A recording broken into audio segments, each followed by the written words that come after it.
오늘 본문은 왕으로 세움 받아가는 사울의 모습을 보여주고 있습니다.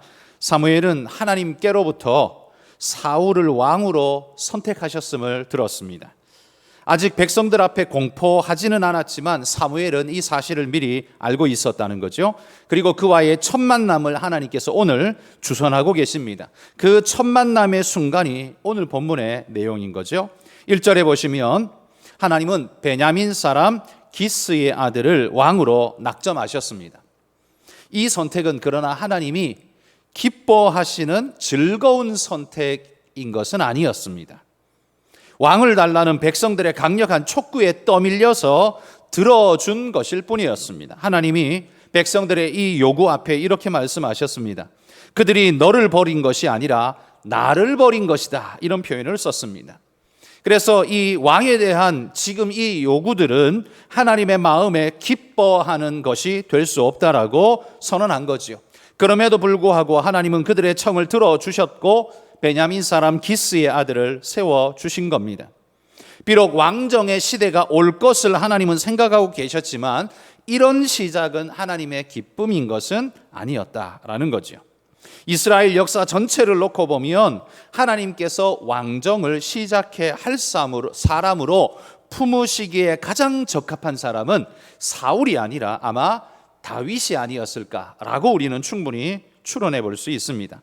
사울은 백성들의 원성에 못 이겨 뽑힌 자였고 다윗은 하나님의 기쁘신 뜻대로 세움받은 자였습니다. 이스라엘 왕정의 정상적인 시작이 만약에 사울이 아니라 40년 뒤 다윗으로부터 시작되었다면 사울의 실패의 역사는 없었을 수 있지 않았을까요? 다윗이 초대의 왕으로 세움을 받았더라면 이스라엘의 후대 모든 왕들과 그 백성들은 다윗의 길이 이스라엘의 길이다라고 모두가 그걸 기준으로 삼고 생각하지 않았을까요? 그러나 사울을 보면서 다른 길도 있네 라는 걸 배우게 되었을지 모릅니다. 아무튼 하나님께서 이스라엘의 초대 왕을 뽑으실 때 베냐민 지파 사람을 세우셨다는 것이 참 이채롭습니다. 왜냐하면 베냐민은요, 이스라엘의 대표자를 뽑을 만한 그런 대표성 자격이 없었기 때문입니다. 우리가 초대 왕을 세운다면 누구보다도 능력 있고 누구보다 대표성이 있고 모든 백성이 지지할 만한 그런 인물을 세워야 합당할 것입니다. 그런데 하나님의 선택은 놀랍게도 정반대였습니다. 베냐민이라는 지파는요, 야곱의 12아들 중에 막내 아들이었습니다. 가나안 땅에 들어와서 땅을 분배할 때에도요, 강력한 두 지파, 북방의 이스라엘, 남방의 유다, 이 두 지파 사이에 끼어 있는 조그마한 땅을 분할받은 지파가 베냐민 지파였습니다. 마치 호랑이와 사자 사이에 끼어 있는 꼬리 내린 숨죽인 개와 같은 그런 모습이라고 할까요? 너무 베냐민 지파를 너무 작게 말한 건지는 모르겠습니다만 그만큼 거대한 지파 사이에 끼어 있는 보잘것없는 작은 지파의 현실이 그게 베냐민 지파의 현실이었습니다. 뿐만 아니라 사사기 19장에 보시면 한 레위인이 자기 첩을 찾으러 갔다가 베냐민 지파의 불량한 자들에 의해서 이 첩이 윤간을 당하고 죽임을 당하게 됩니다. 레위인이 이 끔찍한 이스라엘의 죄악을 이스라엘 모든 지파에게 알리고자 이 사실을 온 지파 가운데 알렸을 때 이 죄악을 징벌하고자 나머지 11지파가 다 모여서 베냐민 지파와 싸우게 됩니다. 이 싸움에서 패배한 베냐민 지파는요, 남자들이 다 죽임을 당하고 남은 사람이 고작 600명만 남았습니다. 여러분, 남자가 600명만 남았으니 이 지파는 멸절했다라고 말해도 거의 과언이 아닌 상태가 되어버렸습니다. 그래서 베냐민 지파는요, 역대 이스라엘 지파 중에 가장 빈약하고 숫자가 작은 조그마한 지파일 뿐이었습니다. 그래서 사울이 우리는 베냐민 이스라엘 12지파에도 가장 작은 지파 베냐민 지파 아닙니까? 라고 말하는 게 바로 그런 이유에서 나오는 말입니다. 그런데 하나님께서는요, 그런 지파에서 이스라엘의 초대 왕을 세우셨다라는 사실이 굉장히 놀랍습니다. 왜 하나님은 하필 베냐민이었을까요? 왜 그 베냐민 지파에서 뽑으셨을까요? 그 이유에 대해서는 우리가 정확히 알 수 없습니다만 어떤 목사님은 이렇게 설명합니다. 베냐민이 바로 북쪽의 에브라임 지파와 남쪽의 유다라는 그 걸출한 거대 지파 사이에 끼어서 균형자 역할을 해줄 수 있는 지파이기 때문에 하나님이 그 지파에서 뽑으신 것이 아닌가. 만약에 에브라임 지파나 유다 지파에서 뽑았다면 균형추가 어느 한쪽으로 확 기울어서 쏠림 현상이 나타날 텐데 그게 아니라 하나님께서 가운데에 있는 작지만 베냐민 지파를 뽑으셔서 균형추의 역할을 하게 하신 것 아닌가, 이런 설명한 것을 제가 들어본 적이 있습니다. 여러분, 그 설명도 틀린 말이라고 할 수 없죠. 그럴 수도 있겠다라는 생각을 해봅니다. 그러나 우리가 보편적으로 하는 해석은 하나님께서 작은 자를 들어 쓰시는 하나님의 선택 방법을 오늘 우리에게 보여주고 계신 것이라고 말할 수 있겠죠. 이러한 선택은 하나님의 사람의 기준이 되기 때문에 굉장히 우리에게 중요한 교훈이 됩니다. 강한 자를 선호하는 세상의 방식과는 달리 하나님은 약한 자를 들어 쓰시는 분이라는 사실을 명확하게 보여주고 계시기 때문이죠. 그 어떤 것보다 가장 강력한 교육 방법으로 이스라엘을 이끌어야 하는 왕을 세우는데 최고의 사람이 아니라 가장 낮은 자를 세우셨다라는데 우리가 주목해 봐야 한다는 거죠. 그러니까 하나님 나라의 인간 왕은 강한 자, 잘난 자가 아니라 하나님이 쓰시는 자, 하나님이 쓰시기에 편한 자여야 한다는 말입니다. 그리고 이건 승리는 인간의 강함에서 비롯되는 게 아니라 하나님 뜻에 순종함에서 비롯된다라는 사실을 보여주는 하나님의 교육이라고 믿습니다. 저는 이것이 오늘 말씀에서 우리가 주목해야 할 첫 번째 핵심이라고 생각됩니다. 우리가 하나님께 기도할 때 강한 자가 되고 잘난 자가 되게 해달라고 우리가 얼마나 많이 기도합니까? 특별히 우리 자녀를 위해 기도할 때는요, 이런 기도가 우리의 주류를 이룹니다. 그러나 우리가 진짜 하나님의 사람이라면, 그래서 하나님께서 쓰실 자가 되기 원한다면 우리에게 좋은 모양이 아니라 하나님께 좋은 모습을 가진 자를 구해야 하지 않겠습니까? 또 그런 자가 되게 해달라고 기도해야 하지 않겠습니까? 하나님께서 당신의 사역을 위해서 일꾼을 세우셔야 한다면 그건 잘난 자, 강한 자가 아니라 하나님의 마음에 합한 자, 하나님이 쓰시고 싶어 하는 자여야 한다는 말이죠. 교회는 일꾼을 세울 때에 그런 안목으로 우리는 사람을 찾아야 합니다. 그냥 교회 오래 다녔으니까, 나랑 오랜 시간 같이 했으니까 그냥 세워주자는 식으로 하면 그건 성경을 역행하는 일이 됩니다. 그건 하나님의 관점을 망각하는 일이 된다는 거죠. 교회의 일꾼은 내 친구를 세우는 게 아닙니다. 익숙한 내 친구를 세우는 게 아니라 하나님이 쓰실 자를 세우는 겁니다. 하나님이 누구를 세우시겠습니까? 잘나고 대단한 자가 아니라고 오늘 말하고 있습니다. 나와 오랜 시간을 함께한 자, 그런 사람이라고 말하지 않습니다. 하나님과 가까운 자입니다. 나와 가까운 사람이 아니라 하나님과 가까운 자, 하나님의 뜻을 나타낼 자, 그런 자를 세워야 한다라고 우리에게 가르쳐 준다는 거죠. 여러분, 다윗과 사울을 비교해 보십시오. 외부적 조건으로는요, 당연히 사울이 선택받을 만합니다. 왜? 나이도 40세로 적당했습니다. 외모도 훤칠하고 유력 집안의 사람이고 겸손과 인품도 가지고 있는 것 같습니다. 그러나 그에 비해 다윗은 어떻습니까? 10대 소년, 청소년이었습니다. 형들이 볼 때에도 불안하고 믿음이 덜 가는 그런 동생이었습니다. 그런데 놀랍게도 하나님의 선택은 다윗이지 않습니까? 하나님의 이 선택을 누구든 처음에는 이해하기가 힘들었을 겁니다. 그러나 이들 사울과 다윗의 인생을 다 지켜본 사람이라면 모두가 다 하나같이 고개를 끄덕이면서 하나님의 선택을 수긍할 수밖에 없을 겁니다. 정말 하나님의 선택이 옳았구나, 이렇게 우리는 말할 수밖에 없다는 거죠. 우리가 하나님의 선택받는 자가 되고 싶다면, 하나님의 손에 쓰임 받는 자가 되고 싶다면 어떻게 자신을 준비해 가야 하겠습니까? 높아지고 강해지는 훈련도 우리에게는 필요합니다만, 그보다 더 우리가 우선해서 해야 할 일이 있습니다. 그건 하나님의 뜻을 찾는 훈련. 하나님의 뜻을 발견하고자 하는 마음도 없고 하나님의 뜻을 추구해 본 적도 없이 그냥 삶의 방식대로, 세상을 살아온 나의 40년, 50년, 60년의 방식대로, 익숙한 방식대로 그냥 그대로 살아가고 그대로 결정하기를 원하는 사람이 우리의 지도자가 된다면 어떻게 될까요?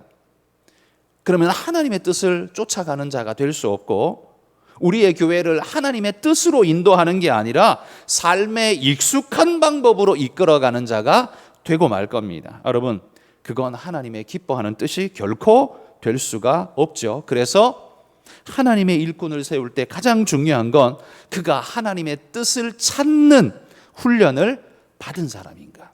나는 정말 이렇게 가고 싶지만 그건 하나님의 뜻이 아니야. 하나님은 이걸 원하셔. 그러면 이걸 포기할 줄 아는 훈련이 된 자인가를 우리는 살펴봐야 한다는 거죠.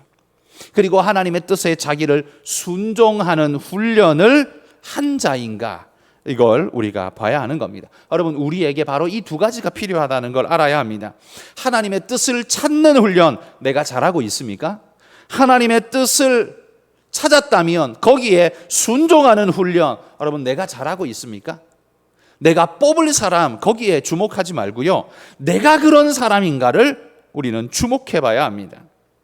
그렇다고 여러분, 하나님의 뜻을 찾고 하나님 뜻에 순종한다고 해서 자기의 생각은 전혀 없는 우유부단한 사람, 그런 사람이 좋은 사람이라고 말하는 건 아닙니다. 여러분, 하나님이 쓰시는 사람이 정말 우유부단했습니까?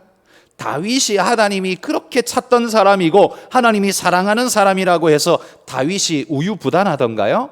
절대 그렇지 않습니다. 다윗은 분명했습니다. 하나님의 뜻이라고 믿을 때에는요, 천만이 들러붙어도 다 노라고 말할 줄 아는 사람이 그게 다윗이었습니다. 그러니까 신앙 좋은 것하고 우유부단한 것하고는 절대 같은 이야기가 될 수 없다는 사실, 이 사실을 우리가 기억해야 합니다. 그럼에도 불구하고 하나님의 뜻을 찾고 그 뜻에는 자기가 철저하게 순종할 수 있는 그런 훈련된 자, 이게 바로 하나님이 찾으시는 정말 귀한 사람이구나. 여러분, 우리는 이런 가치 기준을 세울 수 있어야 한다는 거죠. 가난하고 작고 보잘것없는 우리의 조건이 여러분 사회적으로 볼 때에는 탈락의 이유가 되겠지만 하나님이 보실 때에는요, 선택의 이유가 될 수 있다는 사실을 믿고, 그게 베냐민 아닙니까? 작고 보잘것없는, 가난하고 아무것도 없는, 숫자도 제일 조금 해가지고 네가 무슨 이 나라를 통치해, 말도 안 돼 라고 말을 들을 수밖에 없는 베냐민 지파였지만 하나님이 그를 선택했다는 것, 탈락의 이유를 가지고 있는 존재라고 보이지만 하나님은 그게 선택의 이유라고 말하고 있다는 사실을 기억하면서, 여러분, 세상적 개념으로 우리 스스로를 주저앉게 하지 마시고 성경적 개념으로 굳건하게 일어나시는 그런 우리 믿음의 성도들이 되시기를 축복합니다. 9장에, 오늘 우리가 읽은 이 9장의 사울 이야기는요, 나귀를 찾아가다가 결국 사무엘을 만나는 이야기가 나옵니다. 암나귀를 잃은 사건이 사울과 기스의 집안으로 봤을 때는 정말 큰 재산의 손실입니다. 지금으로 말하면 차를 어디다 뒀는지 알지 못하겠고 차를 잃어버린 겁니다. 이거 얼마나 큰 손해입니까? 그런데 놀랍게도 이 암나귀를 잃어버린 게요, 이게 왕으로 가는 길이 되어버렸다는 사실입니다. 암나귀 몇 마리 정도와는 비교도 안 될 선물을 받으러 가는 길이 되어버렸다는 사실이라는 거죠. 제가 4년 전에도 이 사무엘상 설교를 꾸준히 했었습니다. 사무엘상을 꾸준히 설교할 때, 바로 이 부분을 놓고 설교할 때 제가 이렇게 설교했었습니다. 하나님께서요, 사울을 사무엘에게 이끌어다 붙이기 위해서 사울 집에 암나귀들의 귀에다가, 얘들아 나가서 좀 놀다 와 하고 내쫓아서 내보냈다. 이렇게 제가 설명을 드린 적이 있습니다. 물론 이건 비유적인 이야기일 뿐입니다만 마치 하나님께서 그렇게 하나님의 역사를 하신 거라는 거죠. 암나기를 잃은 게 아니라 하나님이 흩으신 거라고 제가 말씀드렸습니다. 그 때문에 사울이 사무엘을 만날 수 있었지 않습니까? 여러분, 우리 삶에 곤고하고 힘겨운 일을 만날 때 세상은 절망하고 탄식하고 분노하겠지만 그리스도인은 그런 삶의 순간이 이 암나기 둘을 잃어버린 이 일이 하나님의 선택하신 왕으로 가는 길이 될 줄 누가 알았겠습니까? 세상 사람들은 분노하겠지만 그리스도인인 우리는요, 하나님의 손길이라고 겸허한 마음으로 믿고 하나님의 다음 뜻을 기다리며 받으려고 준비하는 우리의 모습을 갖출 수 있기를 소망합니다. 모든 삶에 되어지는 일, 하나님의 손 밖에서 이루어지는 일은 없다. 내게 비록 힘들고 어려운 일이 주어져도 하나님의 계획 밖에서 이루어지는 일은 없고 하나님의 허용 밖에서 이루어지는 일은 없다라는 사실을 여러분 기억하면서 오늘 내가 눈물을 흘리지만 하나님께서 어떻게 역전시키는지를 오히려 기대할 수 있다면 오늘 눈물이 그냥 눈물이 아니라 기대가 되어질 줄 믿습니다. 그래서 여러분, 하나님이 아무리 작은 간증거리를 여러분에게 주셔도 삶이 그렇지 아이고 다행한 일이네 그렇게 하고 넘어가지 말고요, 하나님의 기대를 잔뜩 품고서 하나님 오늘 내게 어떤 일을 주시려고 이런 간증거리를 주십니까? 이런 아픔의 시간을 주십니까? 내게 다음에 어떤 역전시키는 하나님의 놀라운 손길을 보게 하시려고 하나님 내게 이런 일을 주십니까? 여러분, 그렇게 기도할 수 있기를 바랍니다. 초대교회의 우리 믿음의 선진들은요, 이 어려운 일을 만날 때 이렇게 기도했다고 합니다. 하나님께서 이 어려움을 감당할 만한 자라고 나를 인정해 주셨기에 이걸 하나님이 내게 맡기셨구나. 다른 사람에게 맡기면 다 쓰러지고 다 자빠져 버릴 텐데 나로 하여금 내가 그걸 감당할 만한 그런 그릇이 된다고 믿으시기에 하나님이 내게 이걸 맡기셨구나. 하나님 감사합니다. 여러분, 이 어려움을 만날 때요, 이렇게 감사 기도를 드렸다는 거예요. 이 얼마나 귀한 마음의 자세입니까? 여러분, 이런 자세를 우리가 마음에 가질 수 있기를 소망합니다. 그러므로 여러분, 그리스도인이 삶의 긍정성의 마음을 가짐으로 좋은 방향으로 가려고 노력하는 모습도 우리에겐 참 좋은 일이지만, 그러나 여러분, 우리에게는 그거보다 더 큰 게 있습니다. 뭐냐면 하나님을 향한 기대가 있다는 거죠. 하나님을 향한 우리에게 기대가 있기 때문에 믿음의 눈으로, 기대의 눈으로 바라보기 때문에 그래, 하나님께서 다음에 어떻게 하실지 보자. 이 어려움 중에 하나님께서 어떻게 풀어가실지 보자. 여러분, 이런 마음이 우리에게 있다면 낙심이 아니라 절망이 아니라 소망으로 이 일을 맞이하게 될 줄 믿습니다. 사람들은 세상이 끝난 것처럼 절망하고 탄식하지만 우리는 아직 하나님의 후반전이 있다. 여러분, 이 믿음 가지고 이겨내시기를 축복합니다. 하나님을 기대하는 자, 절망과 탄식이 저 멀리 도망가게 될 줄 믿습니다. 사울이 오늘 이 암나기를 찾아 헤매다가요, 사울은 아버지 걱정에 돌아가려고 합니다. 그런데 사환이 나서서 말립니다. 뭐라고 말하냐면 여기 멀지 않은 곳에 선지자가 있습니다. 만나러 갑시다. 거기 물어봅시다. 이렇게 말하죠. 사울은 지금 암나기 때문에 집을 떠나올 수 있었죠.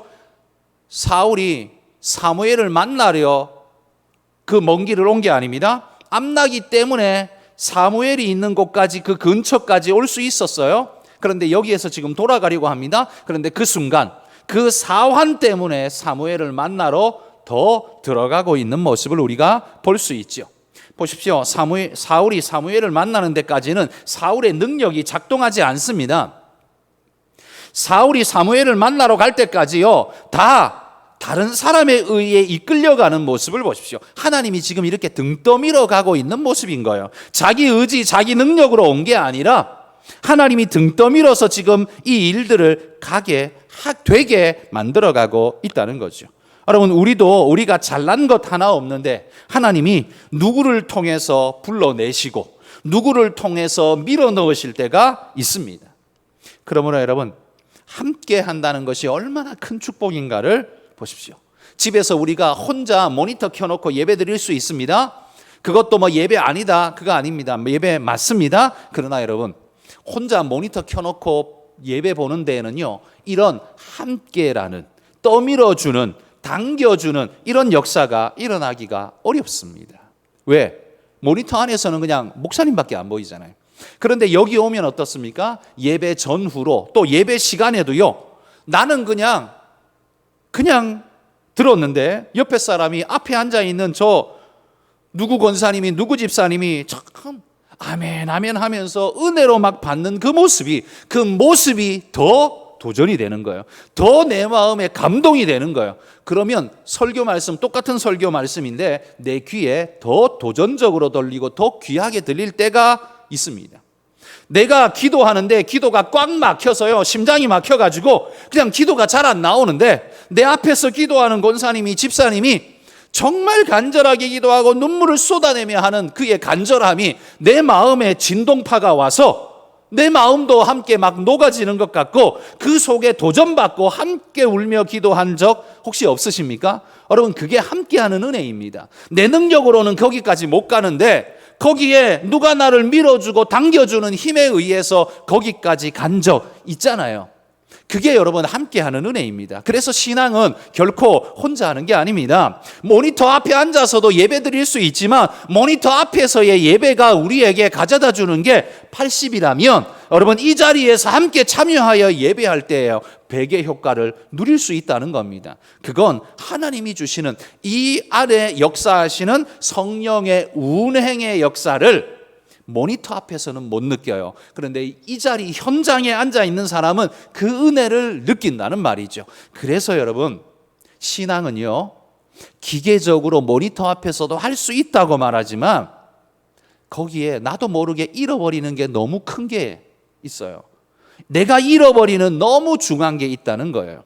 여러분, 그게 중요한 줄 모르는 자는 늘 이렇게 말하겠죠. 하나님은 어디나 계셔. 내가 혼자 모니터 앞에서 예배드려도 하나님은 내 예배를 받으셔. 그 말은 틀리지 않아요. 맞는 말이에요. 그런데 정작 중요한 건 그 사람이 사실 모르기 때문에 그런 말을 하고 있는 거예요. 하나는 아는데 둘을 모르기 때문에 이런 말을 하는 거예요. 사실 용감하게 말 내뱉는 사람들 다 보십시오. 다 특징이 있습니다. 하나는 아는데 둘은 모릅니다.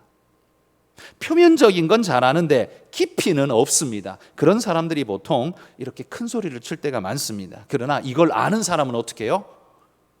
그렇게 말하지 않고요, 남들이 볼 땐 좀 미련해 보일지 모르나 은혜의 자리에 찾아가고 은혜의 자리를 더 사모하고 좀 수고롭지만 그거 감당하고 좀 미련하게 보이지만 손해보는 일 그거 감당하고 그거 할 수 있는 일 거예요. 하나님의 은혜를 기대하기 때문에, 하나님의 역사를 기대하기 때문에 일어나는 일인 줄 믿습니다. 그러므로 여러분, 함께하는 복된 자들이 있기에 내 삶이 더 영광으로 한 걸음 한 걸음 더 가까이 나아갈 수 있다는 사실을 믿으시기 바랍니다. 나도 모르게 나를 등 떠밀어주는 나귀가 있고 사환이 있다는 걸 기억하십시오. 그러므로 여러분 옆에 앉아 있는 분들이 천사일 수 있습니다. 한번 옆에 한번 쳐다보십시오. 천사가 이렇게 생겼구나. 여러분, 여러분의 신앙을 북돋아 주는 분들이요, 다른 분이 아니에요. 목사만이 아닙니다. 옆에 앉아 계신 여러분의 우리 동료들, 우리 함께하는 우리 성도들이 여러분 신앙의 동역자라는 사실을 잊지 마시기를 소망합니다. 자, 이렇게 사울을 기다린 사무엘은요, 사울이 올 것을 미리 알고 있었습니다. 16절에 보시면 하나님이 미리 일러줬기 때문이죠. 이렇게 일러줬습니다. 내일 이맘때에 내가 베냐민 땅에서 한 사람을 네게로 보내리니, 이렇게 말합니다. 사울이 오는 것은요, 이미 하루 전날 하나님이 사무엘에게 이미 일러주셨습니다. 그건 하나님이 보내겠다는 거죠. 사울이 가겠다는 게 아니라 사울이 갈 거야, 내가 그거 미리 봤어, 이게 아니라 하나님이 다 작전을 짜고 사울을 가게끔 만드셨다는 거죠. 하나님이 보내신 겁니다. 또한 23절에 보시면 사무엘이 요리사에게 이렇게 말합니다. 내가 네게 주면서 네게 두라고 말한 그 부분을 가져와라. 이렇게 말합니다. 사무엘은 사울을 위해서 음식을 따로 준비해 두었습니다. 그건 고기의 가장 좋은 부위를 남겨두었습니다. 넓적다리. 여러분, 이건요, 하나님께 제사 드리고 하나님께는 기름진 부위, 이게 하나님께 드려지는 가장 고귀한 예물이었습니다. 그래서 짐승을 잡으면요, 기름기가 많은 부분은 떼어서 하나님 앞에 번제단에 태워드렸습니다. 그런데 살코기가 많은 부분은요, 하나님이 넓적다리와 가슴살을 누구에게 줬냐면 제사장에게 줬습니다. 하찮은 걸 준 게 아니에요. 인간이 볼 때는요, 제일 좋은 걸 줬어요. 그러니까 쓰다 남는 걸 제사장에게 하나님이 준 게 아닙니다. 정말 좋은 걸 줬어요. 기름진 건 항상 영광을 상징하기 때문에, 기름 부음, 기름진 건 영광을 상징하기 때문에 그건 하나님이 항상 당신의 몫으로 불태워서 하나님의 곳으로 택했습니다. 그러나 넓적다리와 가슴살, 이건 제사장의 몫으로 줬어요. 제일 좋은 거. 일반인들이요, 여러분, 고대 사회 일반인들이 이 고기에 넓적다리와 가슴살을 도대체 몇 번이나 먹어볼까요? 잘 못 먹을 겁니다. 왜요? 가난했기 때문이죠. 우리 사회도 그렇지 않습니까? 지금도 대부분의 사람은 그냥 보통 가난한 층에 속하는 분들이 가장 많고 올라갈수록 작아지죠. 고대 사회는 그게 더 극심했던 것일 겁니다. 그러니까 이 넓적다리를 하나님께서 제사장에게 줬다는 거, 제일 좋은 걸 줬다는 거예요. 마찬가지로 지금 사무엘이 사울에게 주려고 준비한 게 넓적다리와 그것에 붙은 겁니다. 그러니까 제일 좋은 최고급으로 준비를 한 거라는 말이에요. 그냥 대충 야, 한 사람 오니까 그냥 1인분 준비해, 이게 아니에요. 제일 좋은 걸로 딱 떼어 놓았습니다. 뿐만 아니라요, 이게 닭고기였으면 닭의 넓적다리 그거 하나 먹는다고 배가 부르고 배불러서 더 이상 못 먹겠습니다, 이거 안 되죠. 그런데 이게 양의 넓적다리라면 어떻습니까? 굉장히 배 터지게 먹는 거죠. 그러니까 최고급을 줬을 뿐만 아니라 가장 많은 양을 그에게 줬다는 거예요. 굶고 힘겨웠던 고대 사회는요, 배부르게 먹을 수 있도록 준다는 건 이건 축복입니다. 이건 가장 극진한 대접이에요. 그래서 여기 최고급으로 그리고 가장 많은 것으로 지금 사울을 위해 준비했다는 건 사무엘의 심정을 대변해 주고 있는 겁니다. 왕을 맞이하는 마음으로 극진한 대접을 하고 있다는 거죠. 여러분, 근데 사실 이렇게 한번 생각해 보십시오. 하나님께서 왕을 택하실 때 사무엘의 마음은 좋았을까요? 왜냐하면 지금 왕이 없는 지금 이스라엘 땅에 자신이 최고의 사사입니다. 직급으로 따지면 자기가 제일 높습니다. 그리고 자기 위에 명령할 사람은 없습니다. 그런데 왕이 세워지면 어떻게 됩니까? 자기에게 명령할 자가 생겨버리는 겁니다. 자기가 최고의 직급이 되는 게 아닙니다. 그 순간 자기는 퇴장해야 됩니다. 그렇기에 최고의 지도자를 세운다는 건 자신의 퇴장을 의미하는 거기 때문에 이게 그렇게 기쁜 일이 될 수는 아마 없었을 겁니다. 게다가 왕을 세운다는 것도 지금 사실 하나님이 기뻐하는 일로서 하는 일은 아니지 않습니까? 너를 버린 게 아니라 나를 버린 거야. 지금 이런 말을 들으면서도 이 일을 하고 있어야 하니 사무엘이 지금 이 일을 기뻐서 하기에는 좀 어려울 것 같습니다. 좋지 않지만 백성에게 등 떠밀려서 지금 하고 있는 일이라면 이렇게 극진히 대접하고 싶은 마음 아마 없을 겁니다. 게다가 사무엘이 볼 때 사울은 어때요? 나이도 자기보다 한참 어릴 테고 하나님이 기뻐 세운 사람도 아니고 영성도 자기보다 한없이 없는 낮아 보이는 이런 사람에게 이스라엘을 맡겨야 한다? 이게 수긍이 될까요? 예를 들면 이렇게 한번 생각해 보십시오. 담임 목사인 제가 하나님이 야, 너 한가람교회 이제 사임하고 너 후임자한테 맡겨. 그런데 후임자가 지금 신학교 다니는 신학교 입학생이에요. 신학교 입학해서 지금 1학년 다니고 있는 친구예요. 이 사람한테 맡기라고 하나님이 말했다고 한번 상상해 봅시다. 제가 마음이 편할까요? 하나님, 아니 내가 어디 누구한테 위임하고 맡기더라도 좀 실력 있고 좀 안정감이 있고 좀 대단한 사람이라면 내가 물러나는 게 뭐 오히려 내가 어렵지 않을 수 있을지 모르겠는데 이건 아니잖아요. 이렇게 불안하게 이렇게 아무것도 아닌 사람에게 이거 이렇게 했다가 큰일 날지도 모를 이런 상황에 하나님 나더러 이거 하라고요? 여러분 이렇다면 제 마음에 이게 쉽게 수긍이 되겠습니까? 아마 쉽게 수긍할 수가 없을 겁니다. 사무엘의 입장에서도 보면 지금 그런 상황이 지금 벌어지고 있는 거라는 거죠. 그런데 여러분 놀랍게도 지금 사무엘은요 하나님의 선택을 극진히 존중하고 있습니다. 그래서 가장 좋은 것으로 가장 많은 양으로 그를 대접하고 있고 그를 기다리고 있는 모습을 보십시오. 19절 하나님의 말씀대로 오늘 나와 함께 먹고 내일 내 마음에 있는 걸 전부 다 내가 너한테 말해주겠다. 이렇게 그를 온 마음으로 대하고 있는 사무엘의 모습을 19절에서 발견할 수 있죠. 그리고 22절에 보시면 사무엘은 사울을 객실로 들여서 상석에 앉힙니다. 거기 객석에 30명의 사람이 앉아 있었다고 합니다. 이 사람들이 여러분 동네에 아무나 데리고 와서 앉혀놨겠습니까? 아닙니다. 그 지역의 유지들, 가장 높은 사람들, 아마 그들이 바로 그 지역의 장로들일 겁니다.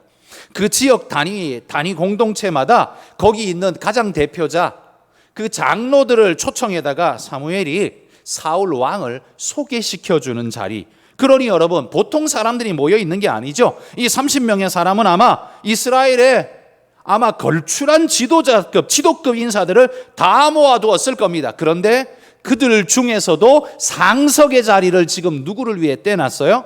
사울을 위해서 떼놓았다는 말이에요. 게다가 24절 우리가 본 것처럼 넓적다리와 그것에 붙은 최고급의 요리로 그를 접대하고 있는 모습을 보십시오. 최고의 것으로 대접하고 있는 겁니다. 게다가 내가 백성을 청할 때부터 너를 위하여 이것을 두고 이때를 기다리게 했다. 이런 표현을 씁니다. 그러니까 귀인들마저도요 기다리십시오. 더 귀인이 올 겁니다. 기다리십시오. 이렇게 말했다는 거예요. 그러니 여러분 사무엘이요 사울을 대충 대한 게 아닙니다. 극진히 대했습니다. 마음의 불안감도 있고 혹은 불편함도 있을 수 있을 텐데 사무엘은 하나님이 그를 선택했다는 그 하나의 이유 때문에요 다른 어떤 것도 따지지 않고 사울을 극진히 존중하고 존대했다는 겁니다. 사무엘은 사울의 선택, 하나님이 사울을 선택했다는 게 즐겁지 않을 수 있었지만 즐겁게 순종했습니다. 왜냐하면 하나님의 선택이니까요. 다른 이유가 없습니다. 잘나니까, 대단하니까, 똑똑하니까, 학벌이 대단하니까, 나이가 나보다 많으니까 그게 아니에요. 하나님의 선택이니까. 그거 하나로 사무엘은 순종했다는 겁니다. 여러분 제가 담임 목사로 한가람교회에 부임할 때 나이가 고작 42살이었습니다. 여러분이 보시기에는 아들 같고 조카 같고 동생 같은 나이 아닙니까? 그런 담임 목사를 수긍하고 받아들이기가 여러분에게 그렇게 쉬운 일은 아니었을 거라고 생각합니다. 제 경험적으로 볼 때요 살아보면 보통 비슷한 나이의 사람이 경쟁의식이 강하기 때문에 존대를 가장 잘 못합니다. 차라리 아예 나이가요 20, 30년 많아버리면 목사님하고 존대하는 걸 오히려 훨씬 더 잘하십니다. 제일 못하는 사람이 뭐냐 하면 한 서너 살 많은 사람, 대여섯 살 많은 사람, 요 사람들이 제일 못합니다. 왜냐하면 여기 자동적으로 경쟁의식 같이 이게 작동되어지거든요. 그리고 동생 같아 보이기 때문에 이게 잘 안 돼요. 이게 사람의 근본적인 기본적인 마음입니다. 그런데도 여러분들은 저를 하나님이 보내신 사람이라고 믿고 순종하고 받아주시고 따라주셨습니다. 그건 여러분 제가 대단해서가 아니라 하나님의 선택이라고 여러분들이 믿으셨기 때문에 그러하셨을 거라고 저는 그렇게 믿습니다. 원로 목사님께 들으니 저와 다른 한 목사님이 최종 후보로 두 분이 올라가셨는데 선택을 해야 하는 상황, 담임 목사를 놓고 계속 기도하기를 하나님이 주시는 분을 우리가 세우기를 원합니다. 우리의 선택이 아니라 하나님이 주시는 분을 세우기 원합니다라고 기도했는데, 이렇게 두 사람이 올라오면 우리가 선택해야 하는 상황이 벌어지니까 좀 난감하다 그랬는데 하나님께서 주실 것이다, 걱정하지 말고 기도하자, 이렇게 말씀하셨다는 거예요. 그런데 놀랍게도 저 말고 다른 한 분이 대전에 있는 한 큰 교회 담임 목사님으로 먼저 선택되어져 가게 되셨다는 겁니다. 그러니 이거는 선택하고 말고 할 필요도 없는 거죠. 이분은 그 교회로 가시고 제가 한가람 교회 담임으로 오게 되는 그런 놀라운 계기가 된 거죠. 기도한 대로 굳이 선택해야 하는, 우리의 손을 통해서가 아니라 하나님이 주실 분으로 하나님 우리는 기도합니다라고 기도하셨는데 그대로 되었다. 그렇게 저는 이야기를 들었습니다. 여러분, 이게 얼마나 감사한 일입니까? 저는 오늘 사울처럼 작고 보잘것 없지만 하나님께서 이 교회의 담임 목사로 세워주셔서 지금까지 여러분과 함께 하고 있는 줄 믿습니다. 그리고 여러분은 거기에 순종해 주셨습니다. 그 순종에 저는 감사드리고 또 하나님의 놀라운 인도가 있을 것으로 앞으로도 믿고 기대합니다. 여러분, 우리가 함께 기대하면서 기도할 수 있기를 소망합니다. 사무엘이요, 보잘것없는 사울이었지만 하나님의 선택을 존중했던 것처럼 우리도 그런 마음으로 하나님의 선택을 존중하며, 하나님 내 삶에 이런 어려움을 주십니까? 하나님의 내게 어떻게 이런 어려움을 주시죠? 라고 할 때에도 하나님이 주신 거라면 하나님의 선택을 내가 존중합니다. 하나님 믿음으로 따르겠습니다. 여러분, 그런 결단을 하실 수 있는 우리 모두가 될 수 있기를 소망합니다. 저는 오늘 이 말씀을 묵상하면서 사무엘의 입장에서 이 말씀을 보고자 했습니다. 이스라엘의 최고 지도자이면서 이스라엘의 다른 최고 지도자를 세워야 하는 입장, 이건 쉬운 입장이 아니라는 거죠. 그러면서도 온전한 순종으로 그 사명을 수행해 가는 이 모습을 보면서 저는 이게 바로 하나님의 사람이다.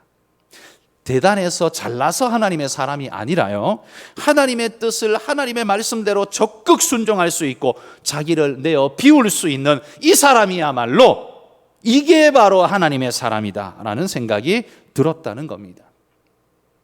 등장할 때 여러분, 기쁨으로 등장하는 건 누구나 할 수 있습니다. 임직식에 임할 때 기쁘지 않은 사람이 누가 있겠습니까? 대통령 취임식을 할 때 기쁘지 않을 사람이 누가 있겠습니까? 그러나 여러분, 퇴장할 때도 기뻐야 합니다. 퇴장할 때에도 순종으로 기쁨으로 할 수 있는 거, 이건 절대로 아무나 할 수 있는 게 아닙니다. 여러분, 우리 믿음의 사람들은 하나님의 계획 속에서요, 우리의 퇴장도 하나님의 계획 속에 있다는 사실을 믿어야 합니다. 그래야 우리는 기쁨으로 퇴장할 수 있고요, 믿음으로 퇴장할 수 있습니다. 나는 아직 할 일도 있고 힘도 있고 능력도 있다고 생각되고 사람들도 아직 나를 지지한다고 생각한다, 그렇게 생각하면요, 퇴장하는 게 굉장히 불편해집니다. 퇴장이 안 됩니다.